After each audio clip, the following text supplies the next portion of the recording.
शाम में आते हुए किसी से गाड़ी मंगवा लेना, ट्रैफिक का मसला हो सकता है बहुत। और वैसे सादिया, हसन को भी आज रात डिनर पे इनवाइट किया है मैंने।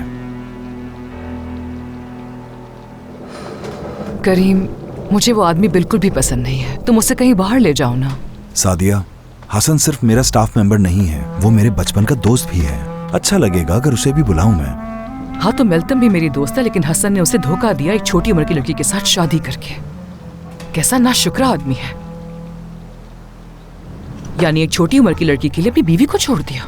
कितना बेशर्म आदमी है वो।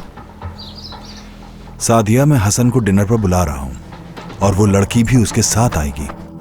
यानी मेल्तम और उसके बीच क्या है, हमें इससे कोई गर्ज नहीं। सुना तुमने? मुझे मजीद कोई बात नहीं करनी।